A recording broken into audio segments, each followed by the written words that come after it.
Hey, Eagle fans, before we jump into today's show, looking at Wink Martindale kind of ripping the Giant killer in Boston Scott, plus big injury updates for both the Giants and the Eagles, most notably Lane Johnson. I want to draw your attention quickly to the best FanDuel promo I have seen all year for new customers, specific for their playoffs. Link down below in the description box. Bet $5, get back $150 in bonus bets, guaranteed win or lose. This is when you place your first bet. All the details are here. Got to be in a legal state, 21 and older. You guys know the drill. But if you've not bet with FanDuel yet, this is really the best promo I have seen. Probably the best promo of the year right now for the NFL playoffs. Feeling good about those Eagles. Bet on them with our friends at FanDuel. Link is down below me right now. Go ahead and jump in for that promo.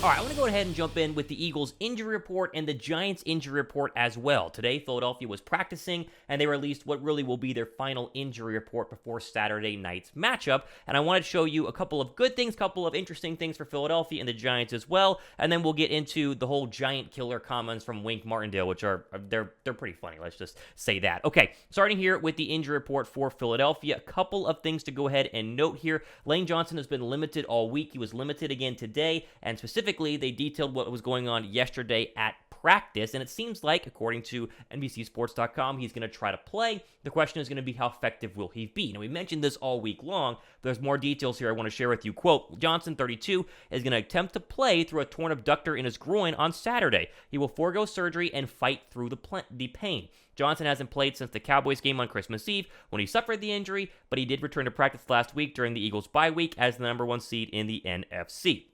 Excited about today being back out there practicing, Johnson said last week. Felt good.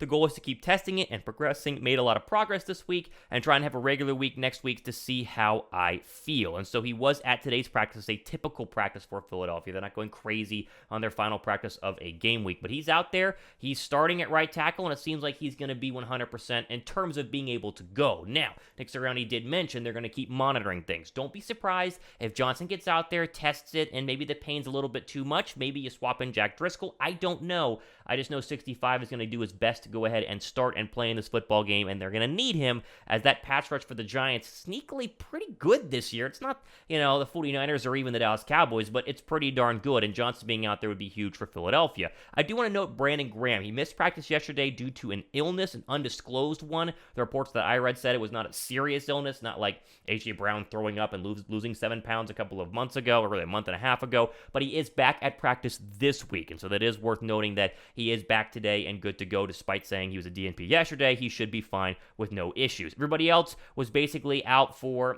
very minor stuff, or were limited for minor stuff. Bradbury had rest, Brown had rest, Cox had rest, Kelsey, Samalu, Slay, Sweat. A lot of these guys had rest on Wednesday, but are out there today practicing, and that is good news for Philadelphia. So really, the main point here, the main focus is, looks like you're going to have everybody, as I mentioned yesterday. Brandon Graham, the illness people popped up and were tweeting me last night saying, oh, is this serious? Doesn't seem to be. I think he's going to be just fine.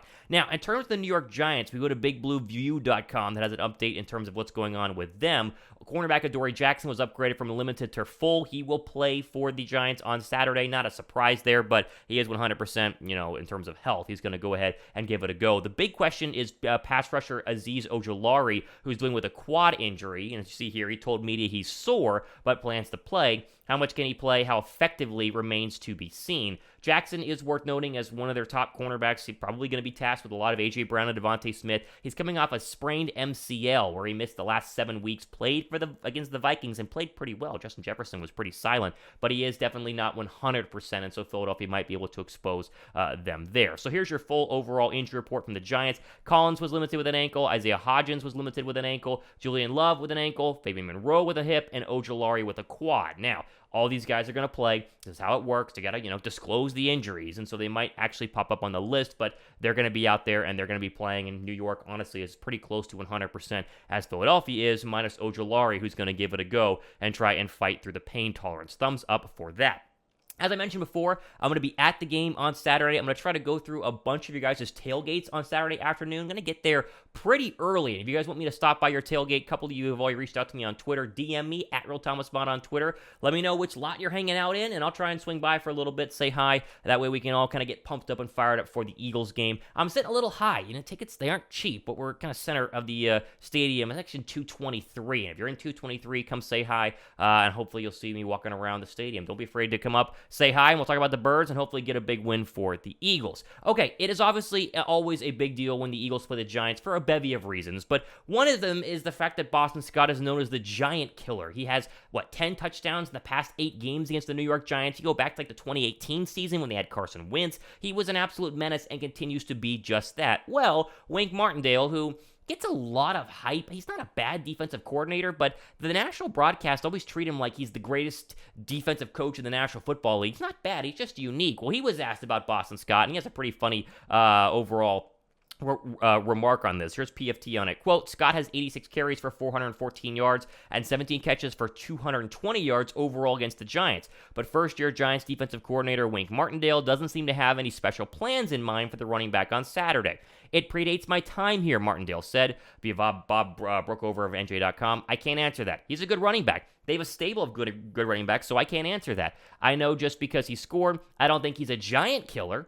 The Giants did a good job of holding Vikings wide receiver Justin Jefferson to a quiet day last Sunday. They'll have even more in their hands this weekend. History says they better not lose sight of Scott. Don't get the Eagles from lighting up the scoreboard, end quote. Now, he says everything right. Hey, he's a good running back, predates me, I've only been here for a year, he hasn't been torching my defenses for the past 5 years, but then he says, I don't think he's a giant killer. And when you see that, you go, all right, Boston, do your thing. Have fun. You just know Boston Scott's going to get a couple of extra carries in this game. Now, you don't focus in on him. You don't give him more carries than Miles Sanders, who's a Pro Bowl running back and coming off the best year of his entire career. But the crowd understands what's going on with Boston Scott, and if you can get a Boston Scott big run or a Boston Scott touchdown early in this game, the link is going to go absolutely berserk, and it's worth, working a little bit there to try to get Wink Martindale to eat his words in terms of the Giant Killer. Thumbs up for the Giant Killer. Hopefully Philadelphia kills the Giants. I've said all week long, 31-17.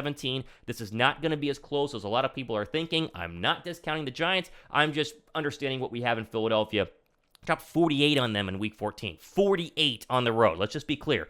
I think Philadelphia is going to play big, win big, and get ready for an NFC title game.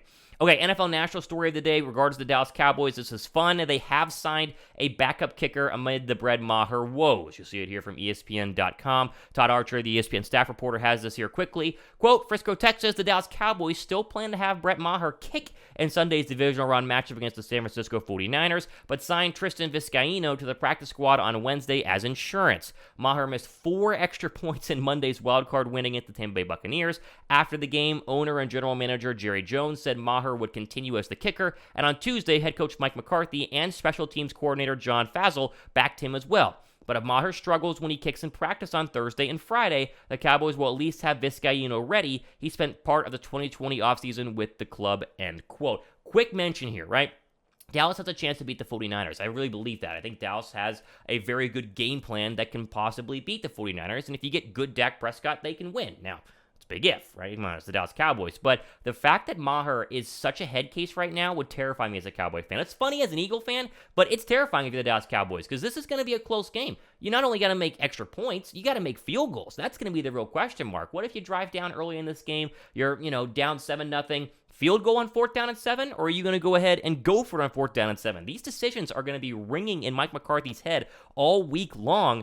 I would be very worried if I was the Dallas Cowboys. Plus, what if you have a 51-yarder to win it? You think Brett Maher's going to make that? Who would bet that Brett Maher could?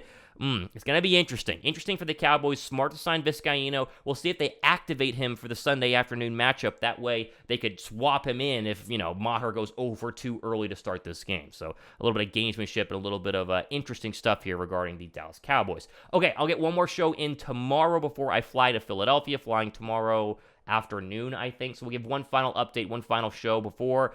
Gonna have a lot of fun. Trying to do a live show tonight, possibly with Philly 500 and Joy Shake, so stay tuned for more info on that. I'm going to try to be live during the game from the stadium and take your guys' questions as I watch from, Section 223 on Saturday evening, so be sure to subscribe for that as well. I'm Thomas Mott. This has been The Thomas Mott Show.